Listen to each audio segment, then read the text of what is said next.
Folks, good afternoon. I just received a brief from Governor Cooper and FEMA Director Criswell and the staff, and to provide me with a first-hand account of the historic impacts of Hurricane Helene. I want to express condolences to all the families whose loved ones have died or are missing. Matter of fact, it's almost equally as bad missing, not knowing whether or not your brother, sister, husband, wife, son, daughter are alive. And we all know that a lot of us have experienced that, and we understand what you're going through. And to the survivors, I want you to know the administration is going to be there, and we just talked about this, until we finish the job. It's going to take a hell of a long time and a serious amount of assets. With federal support, the state has reopened 220 roads, which are going to help responders reach people and get the support they need quickly. Right now, thousands of federal personnel are deployed in your communities, supporting search and rescue, debris removal, power restoration, and getting cell networks back online so folks can connect to their loved ones. We've deployed 30 Starlink receivers, and we're 10 more on the way to Western North Carolina.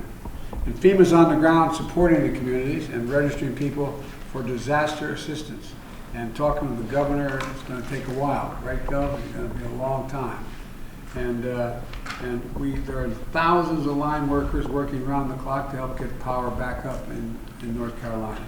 Additionally, Governor Cooper and I have spoken about my traveling to North Carolina and to survey the damage as soon as I can without taking resources or diverting resources on the ground. And we're going to stay as long as it takes when we get this thing going. But I'm going to North Carolina on Wednesday, as planned now. We're going to be landing in Raleigh for a briefing with the Emergency Operations Center, and I'll then do an aerial tour of Asheville. It's too much for me in terms of interrupting access to help there to land and to survey the damage other through the air. And then it's my plan to travel to Georgia and Florida as soon as possible after that. And I don't know, Governor, you want to add anything? No, thank you, Mr. President. We appreciate the resources that are coming our way. This has been a devastating storm, as you know, and we're grateful to have had Administrator Criswell here on the ground all day today. And she's going to be staying and making sure we surge assets into the area to get people food and water and to get the power back on. And obviously, we are grateful for the search and rescue teams as well. Thank you so much. Well, thank you. Any questions on this issue? Sir, is it your sense from the governors you've spoken to that they have all the resources they need right now, or are there things they need immediately? They need things immediately. They're getting them immediately. It's a matter to get access to the people who need them. And so that's why we're talking about land bridges, to be able to get the Defense Department in there, to get water, for example, from a place that, in fact, they can't get to because the roads are gone, the roads are closed. We've contacted we have the Defense Department agreeing that they're providing for helicopters from the base there to get as much in as we can. It's going to take a long time, but Gov, what am I leaving out that you need?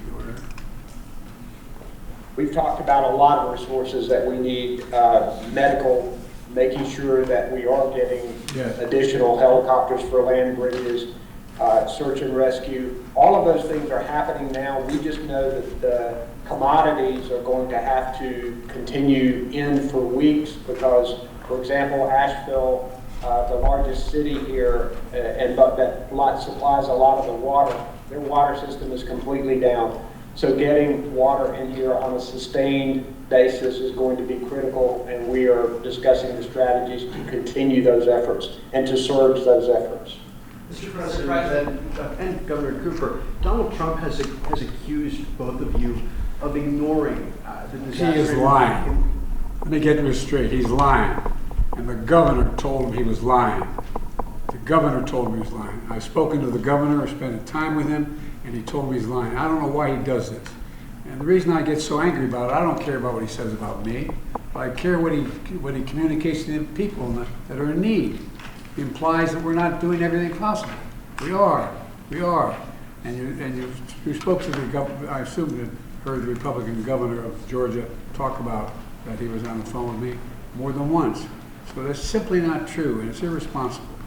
I don't know what the governor wants to say about it. Let me tell you what I say. Mr. President, in retrospect, do you wish that you had put more resources in North Carolina, knowing what you know now? And do you wish that you spent the weekend here in Washington rather than in Delaware?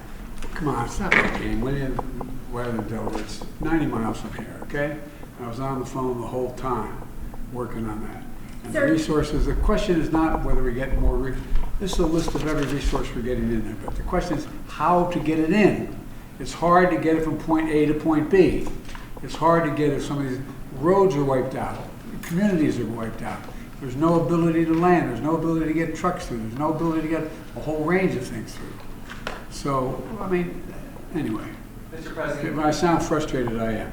can you talk a little bit about the debt toll? We were speaking in the briefing today about it could be as much as 600, maybe 700.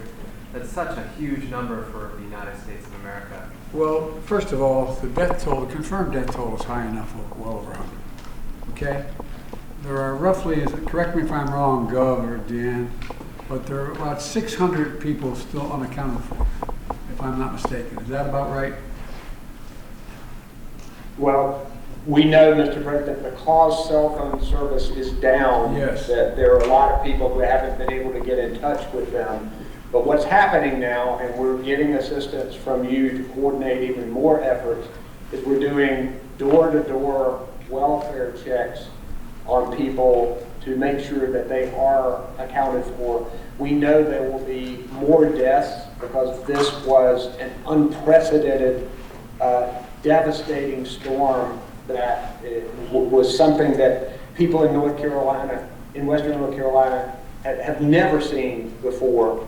So we are working as hard as we can to get in touch with everybody and to make sure that we are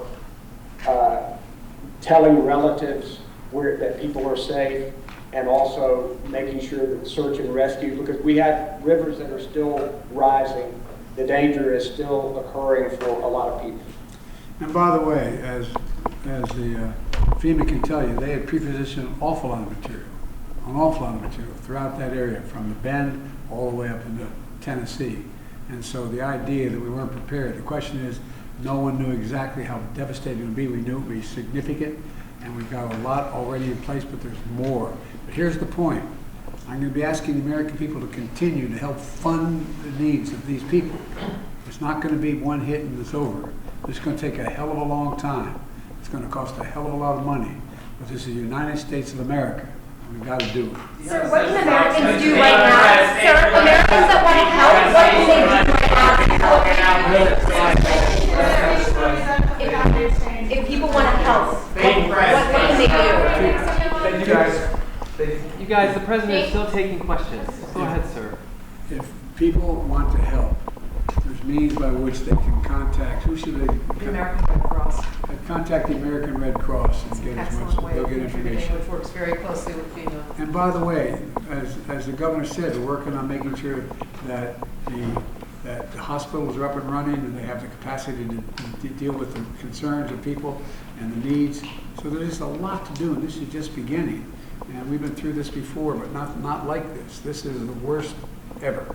Is this a consequence of climate change, Mr. President? Absolutely, positively, unequivocally. Yes, yes, yes, yes. Thank you. Thank you.